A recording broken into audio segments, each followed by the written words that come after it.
by Charles Dickens. Chapter 6. Sleary's Horsemanship. The name of the public-house was Pegasus Arms. The Pegasus's legs might have been more to the purpose, but underneath the winged horse upon the signboard, the Pegasus Arms was inscribed in Roman letters. Beneath that inscription again, in a flowing scroll, the painter had touched off the lines, "Good malt makes good beer. Walk in, and they'll draw it here. Good wine makes good brandy. Give us a call, and you'll find it handy." Framed and glazed, upon the wall behind the dingy little bar, was another Pegasus, a theatrical one, with real gauze let in for his wings, golden stars stuck on all over him, and his ethereal harness made of red silk. As it had grown too dusky without to see the sign, and as it had not grown light enough within to see the picture, Mr. Gradgrind and Mr. Bounderby received no offence from these idealities. They followed the girl up some steep corner-stairs without meeting any one, and stopped in the dark while she went on for a candle. They expected every moment to hear Merrylegs give tongue, but the highly trained performing dog had not barked when the girl and the candle appeared together. "Father's not in our room, sir," she said, with a face of great surprise. "If you wouldn't mind walking in, I'll find him directly." They walked in, and Sissy, having set 2 chairs for them, sped away with a quick light step. It was a mean shabbily furnished room with a bed in it. The white nightcap, embellished with 2 peacock's feathers and a pigtail bolt upright, in which Signor Joop had that very afternoon enlivened the varied performances with his chaste Shakespearian quips and retorts, hung upon a nail. But no other portion of his wardrobe, or other token of himself or his pursuits, was to be seen anywhere. As to Merrylegs, that respectable ancestor of the highly trained animal who went aboard the ark, might have been accidentally shut out of it, for any sign of a dog that was manifest to eye or ear in the Pegasus's arms. They heard the doors of rooms above opening and shutting, as Sissy went from one to another in quest of her father, and presently they heard voices expressing surprise.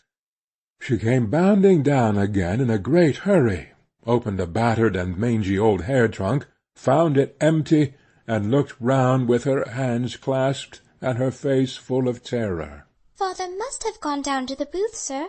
I don't know why he should go there, but he must be there. I'll bring him in a minute." She was gone directly, without her bonnet, with her long dark childish hair streaming behind her. "What does she mean?" said Mr. Gradgrind. "Back in a minute?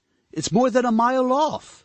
Before Mr. Bounderby could reply, a young man appeared at the door, and introducing himself with the words, "By your leaves, gentlemen," walked in with his hands in his pockets. His face, close-shaven, thin, and sallow, was shaded by a great quantity of dark hair, brushed into a roll all round his head, and parted up the centre. His legs were very robust, but shorter than legs of good proportion should have been. His chest and back were as much too broad as his legs were too short.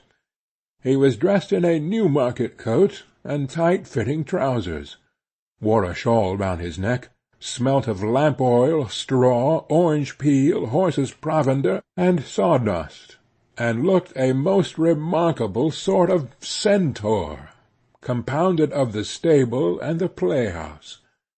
Where the one began and the other ended, nobody could have told with any precision. This gentleman was mentioned in the bills of the day as Mr. E.W.B. Childers, so justly celebrated for his daring vaulting act as the wild huntsman of the North American prairies, in which popular performance a diminutive boy with an old face, who now accompanied him, assisted as his infant son, being carried upside down over his father's shoulder by one foot, and being held by the crown of his head, heels upwards, in the palm of his father's hand, according to the violent paternal manner in which wild huntsmen may be observed to fondle their offspring. Made up with curls, wreaths, wings, white bismuth, and carmine, this hopeful young person soared into so pleasing a Cupid as to constitute the chief delight of the maternal part of the spectators. But in private, where his characteristics were a precocious cut-away coat and an extremely gruff voice, he became of the turfy. By your leaves, gentlemen, said Mr. E.W.B. Childers, glancing round the room. It was you, I believe, that were wishing to see Joop. It was, said Mr. Gradgrind. His daughter has gone to fetch him, but I can't wait. Therefore, if you please, I will leave a message for him with you. You see, my friend, Mr. Bounderby put in, we're the kind of people who know the value of time, and you're the kind of people who don't know the value of time. I have not, retorted Mr. Childers, after surveying him from head to foot, the honour of knowing you. But if you mean that you can make more money of your time than I can of mine, I should judge from your appearance that you are about right.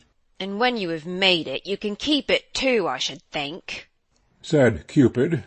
Kidderminster, stow that, said Mr. Childers. Master Kidderminster was Cupid's mortal name. What does he come here cheeking us for, then? cried Mr. Kidderminster, showing a very irascible temperament. If you want to cheek us, pay your ochre at the doors and take it out. Kidderminster, said Mr. Childers, raising his voice. Stow that. Sir, I was addressing myself to you. You may or you may not be aware, for perhaps you have not been much in the audience, that Joop has missed his tip very often lately. Has? What has he missed? asked Mr. Gradgrind, glancing at the potent Bounderby for assistance. Missed his tip.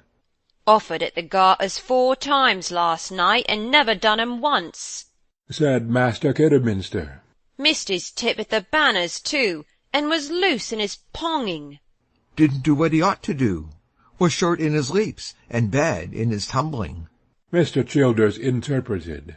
Oh, said Mr. Gradgrind. that is tip, is it?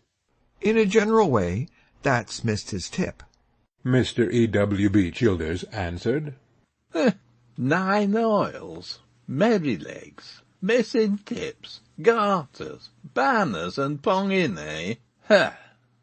ejaculated Bounderby, with his laugh of laughs. Queer sort of company, too, for a man who has raised himself. Lower yourself, then. retorted Cupid. Oh, Lord, if you've raised yourself so high as all that comes to, let yourself down a bit. This is a very obtrusive lad, said Mr. Gradgrind, turning and knitting his brows on him. We'd have had a young gentleman to meet you if we'd have known you were coming, retorted Mr. Kidderminster, nothing abashed. It's a pity you don't have a bespeak, being so particular. You're on the tight, Jeff, ain't you? What does this unmannerly boy mean by tight Jeff? There, get out, said Mr. Childers, thrusting his young friend from the room, rather in the prairie manner. Tight Jeff or slack Jeff, it don't much signify. It's only tight rope and slack rope.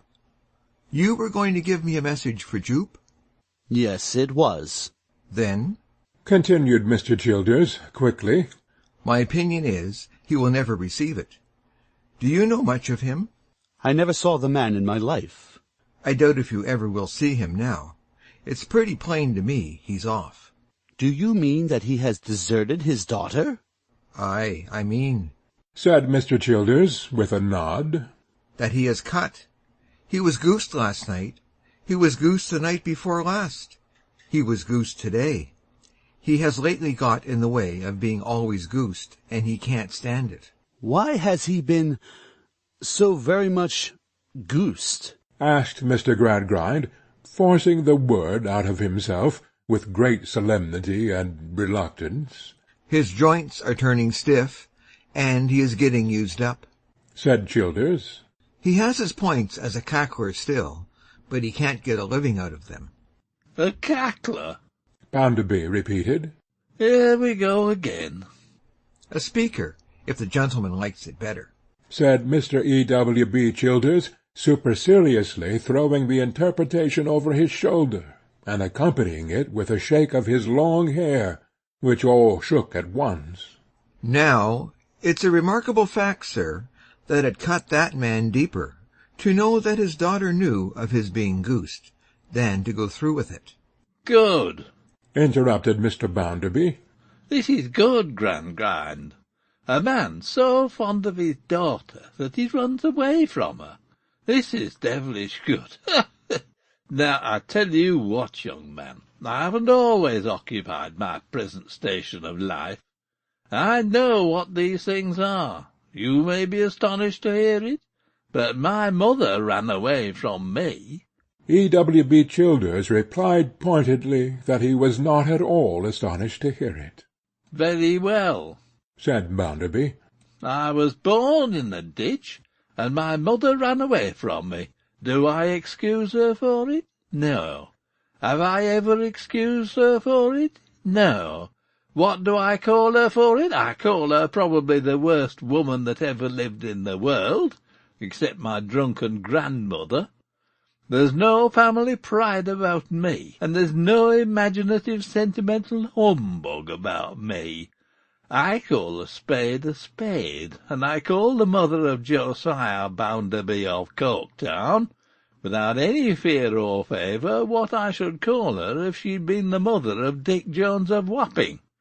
So with this man, he's a runaway rogue and a vagabond, that's what he is, in English.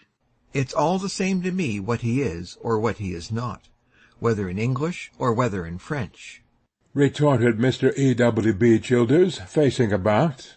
I am telling your friend what's the fact. If you don't like to hear it, you can avail yourself in the open air. You give it mouth enough, you do, but give it mouth in your own building at least, remonstrated E.W.B. with stern irony. Don't give it mouth in this building, till you're called upon. You have got some building of your own, I dare say, now? Perhaps so, replied Mr. Bounderby, rattling his money and laughing. Then give it mouth in your own building, will you, if you please? said Childers. Because this isn't a strong building, and too much of you might bring it down. Eyeing Mr. Bounderby from head to foot again, he turned from him, as from a man finally disposed of, to Mr. Gradgrind. Joop sent his daughter out on an errand not an hour ago, and then was seen to slip out himself, with his hat over his eyes, and a bundle tied up in a handkerchief under his arm. So she will never believe it of him, but he has cut away and left her. Pray, said Mr. Gradgrind, why will she never believe it of him? Because those two were one, because they were never asunder, because up to this time he seemed to dote upon her, said Childers, taking a step or two to look into the empty trunk. Both Mr. Childers and Master Kidderminster walked in a curious manner, with their legs wider apart than the general run of men, and with a very knowing assumption of being stiff in the knees. This walk was common to all the male members of the Sleary's company, and was understood to express that they were always on horseback. Poor Sissy, he had better have apprenticed her, said Childers, giving his hair another shake, as he looked up from the empty box. Now he leaves her without anything to take to. It is credible to you, who have never been apprenticed, to express that opinion, returned Mr. Gradgrind approvingly. I never apprenticed. I was apprenticed when I was 7 years old. Oh, indeed? said Mr. Gradgrind, rather resentfully, as having been defrauded of his good opinion. I was not aware of its being the custom to apprentice young persons to idleness. Mr. Bounderby put in a loud laugh. No, neither Lord Harry nor I. Her father always had it in his head, resumed Childers, feigning unconsciousness of Mr. Bounderby's existence, that she was to be taught the deuce and all of education. How it got into his head, I can't say. I can only say that it never got out. He has been picking up a bit of reading for her, here, and a bit of writing for her, there, and a bit of ciphering for her, somewhere else, these 7 years. Mr. E.W.B. Childers took one of his hands out of his pockets, stroked his face and chin, and looked, with a good deal of doubt and a little hope, at Mr. Gradgrind. From the first he had sought to conciliate that gentleman for the sake of the deserted girl. When Sissy got into the school here, he pursued, her father was as pleased as Punch. I couldn't altogether make out why myself, as we were not stationary here, but being comers and goers anywhere. I suppose, however, he had this move in his mind. He was always half cracked, and then considered her provided for. If you should happen to have looked in here tonight for the purpose of telling him that you were going to do her any little service, said Mr. Childers, stroking his face again and repeating his look, it would be very fortunate and well-timed. Very fortunate and well-timed.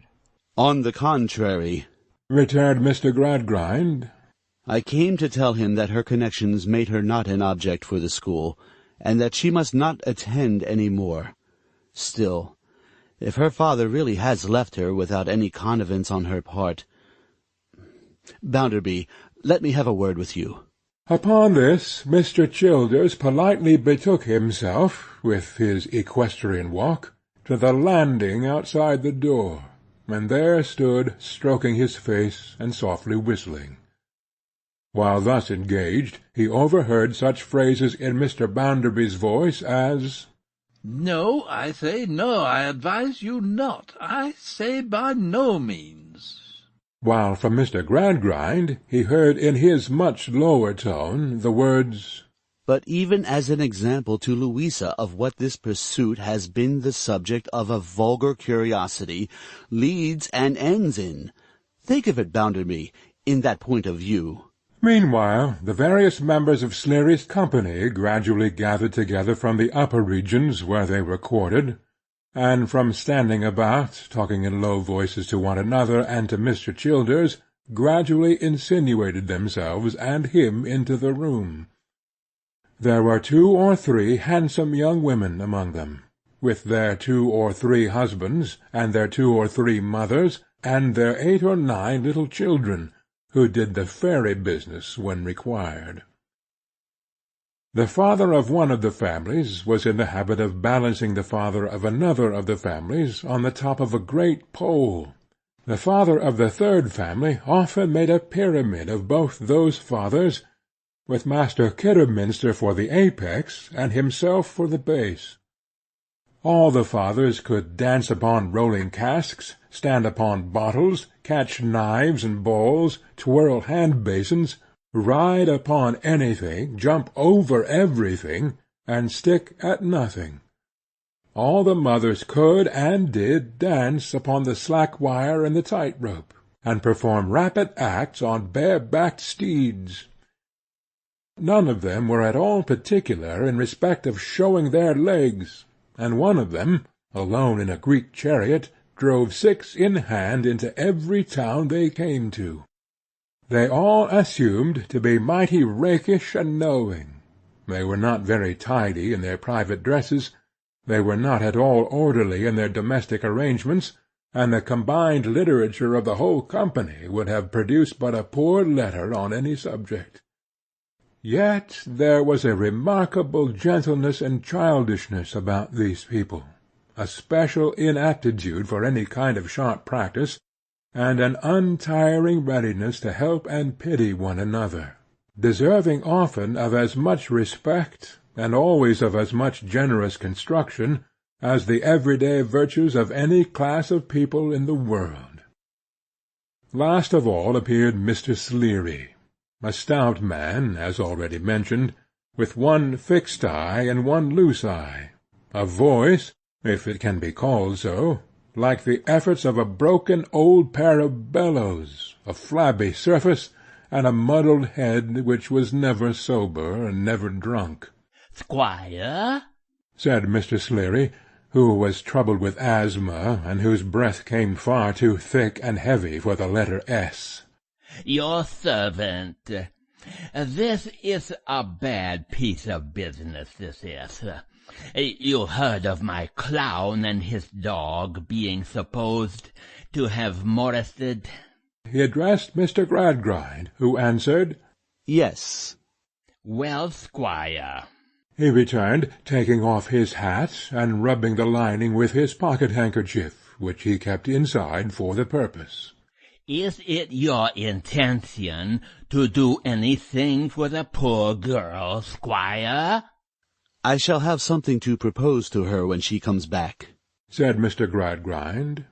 "Glad to hear it, squire. Not that I want to get rid of the child, any more than I want to stand in her way. I'm willing to take her 'prentice, though at her age is late. My voice is a little husky, squire, and not easily heard by them as don't know me. But if you'd been chilled and heated and chilled and heated in the ring when you was young, as often as I have been, your voice wouldn't have lasted out, squire, no more than mine." "I dare say not," said Mr. Gradgrind. "What shall it be, squire, while you wait? Shall it be Sleary? Give it a name, squire," said Mr. Sleary, with hospitable ease. "Nothing for me, I thank you," said Mr. Gradgrind. "Don't say nothing, squire. What does your friend say? If you haven't took your feed yet, have a glass of bitters." Here his daughter Josephine, a pretty fair-haired girl of 18, who had been tied on a horse at 2 years old, and had made a will at 12, which she always carried about with her, expressive of her dying desire to be drawn to the grave by the 2 piebald ponies, cried, "Father, hush! She has come back." Then came Sissy Jupe, running into the room as she had run out of it, and when she saw them all assembled, and saw their looks, and saw no father there, she broke into the most deplorable cry, and took refuge on the bosom of the most accomplished tight-rope lady, herself in the family way, who knelt down on the floor to nurse her and to weep over her. "It's an internal shame upon my soul, it is," said Sleary. "Oh, my dear father, my good, kind father, where are you gone? You are gone to try to do me some good, I know. You are gone away for my sake, I am sure, and how miserable and helpless you will be without me, poor, poor father, until you come back." And it was so pathetic to hear her saying many things of this kind, with her face turned upward, and her arms stretched out, as if she were trying to stop this departing shadow and embrace it, that no one spoke a word, until Mr. Bounderby, growing impatient, took the case in hand. "Now, good people all," said he, "this is a wanton waste of time. Let the girl understand the fact. Let her take it from me, if you like, who have been run away from myself. Here, what's your name? Your father has absconded, deserted you, and you mustn't expect to see him again as long as you live."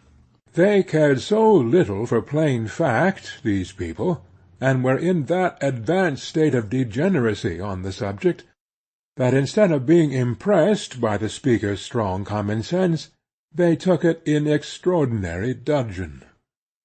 The men uttered "Shame!" and the women "Brute!" and Sleary, in some haste, communicated the following hints, apart to Mr. Bounderby. "I tell you what, squire, to speak plain to you, my opinion is that you had better cut it short and drop it. They're very good-natured people, my people, but they're accustomed to be quick in their movements, and if you don't act upon my advice, I'm damned if I don't believe they'll piss you out of winder." Mr. Bounderby being restrained by this mild suggestion, Mr. Gradgrind found an opening for his eminently practical exposition of the subject. "It is of no moment," said he, "whether this person is to be expected back at any time, or the contrary. He is gone away, and there is no present expectation of his return. That, I believe, is agreed on all hands." "That's agreed, Squire. Stick to that." "Well, then, I, who came here to inform the father of the poor girl Joop that she could not be received at the school any more, in consequence of there being practical objections into which I need not enter, to the reception there of the children of persons so employed, am prepared in these altered circumstances to make a proposal. I am willing to take charge of you, Joop, and to educate you, and to provide for you. The only condition, over and above your good behavior, I make is that you decide now, at once, whether to accompany me or to remain here. Also, that if you accompany me now, it is understood that you communicate no more with any of your friends who are here present. These observations compromise the whole of the case." "At the same time," said Sleary, "I must put in my word, Squire, though that both sides of the banner may be equally seen, if you like. Cecilia to be prenticed, you know, the nature of the work, and you know your companions, Emma Gordon, in whose lap you're lying at present, would be a mother to you, and Josephine would be a sister to you.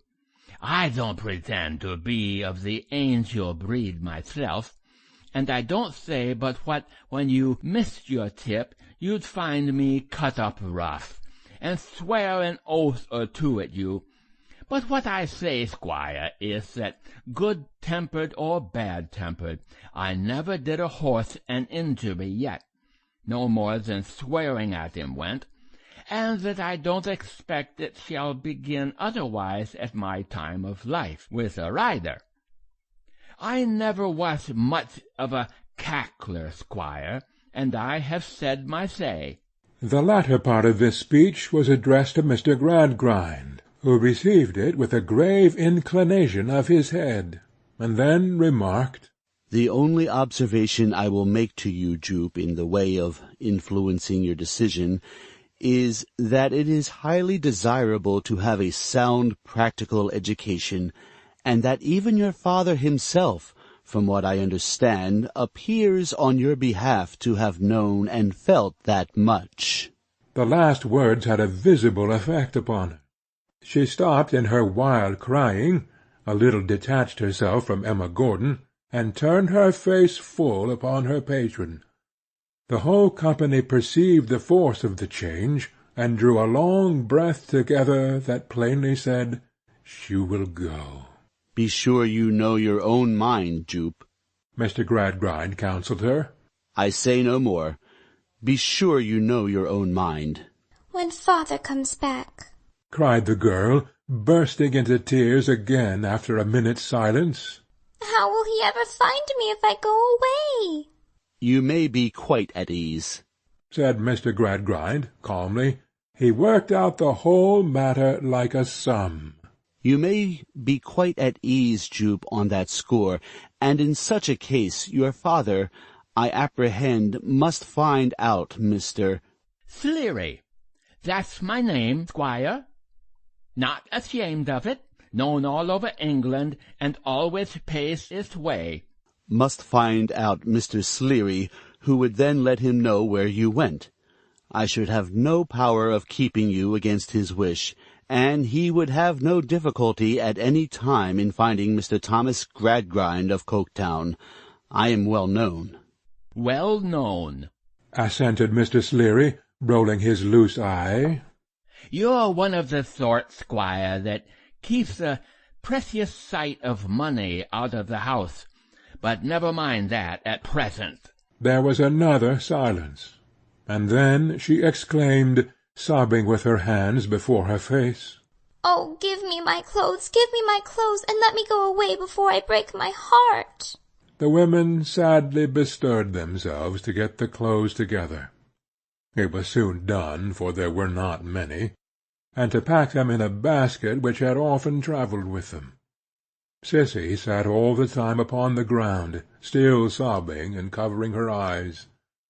Mr. Gradgrind and his friend Bounderby stood near the door, ready to take her away. Mr. Sleary stood in the middle of the room, with the male members of the company about him, exactly as he would have stood in the centre of the ring during his daughter Josephine's performance. He wanted nothing but his whip. The basket packed in silence, they brought her bonnet to her, and smoothed her disordered hair, and put it on. Then they pressed about her, and bent over her in very natural attitudes, kissing and embracing her, and brought the children to take leave of her, and were a tender-hearted, simple, foolish set of women altogether. "Now, Jupe," said Mr. Gradgrind, "if you are quite determined, come." But she had to take her farewell of the male part of the company yet, and every one of them had to unfold his arms, for they all assumed the professional attitude when they found themselves near Sleary, and gave her a parting kiss. Master Kidderminster excepted, in whose young nature there was an original flavour of the misanthrope, who was also known to have harboured matrimonial views, and who moodily withdrew. Mr. Sleary was reserved until the last. Opening his arms wide, he took her by both her hands, and would have sprung her up and down, after the riding-master manner of congratulating young ladies on their dismounting from a rapid act, but there was no rebound in Sissy, and she only stood before him crying. "Good-bye, my dear," said Sleary.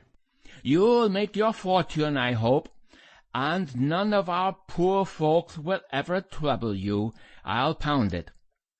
I wish your father hadn't taken his dog with him. It's a ill convenience to have the dog out of the bilth, but on second thought, he wouldn't have performed without his master, though it's as broad as it's long." With that he regarded her attentively with his fixed eye, surveyed his company with his loose one, kissed her, shook his head, and handed her to Mr. Gradgrind as to a horse. "There she is, Squire," he said, sweeping her with a professional glance as if she were being adjusted in her seat. "and she'll do you justice. Good-bye, Cecilia." Good-bye, Cecilia. Goodbye, Sissy. God bless you, dear. In a variety of voices from all the room. But the riding-master eye had observed the bottle of the 9 oils in her bosom, and he now interposed with, "Leave the bottle, my dear. It's large to carry. It will be of no use to you now. Give it to me." No, no. she said, in another burst of tears. Oh, no, pray let me keep it for father till he comes back. He will want it when he comes back. He had never thought of going away when he sent me for it. I must keep it for him, if you please." "So be it, my dear. You see how it is, Squire. Farewell, Cecilia. My last words to you is this. Stick to the terms of your engagement. Be obedient to the Squire, and forget us. But if, when you're grown up and married and well off, you come upon any horse-riding ever, don't be hard upon it. Don't be cross with it. Give it a bespeak if you can, and think you might do worse. People must be amused, Squire, somehow," continued Sleary, rendered more pursy than ever by so much talking. "They can't be always a-working, nor yet they can't be always a-learning. Make the best of us, not the worst. I've got my living out of the horse-riding all my life, I know, but I consider that I lay down the philosophy of the subject when I say to you, Squire, make the best of us, not the worst." The Sleary philosophy was propounded as they went downstairs, and the fixed eye of philosophy, and its rolling eye too, soon lost the three figures and the basket in the darkness of the street.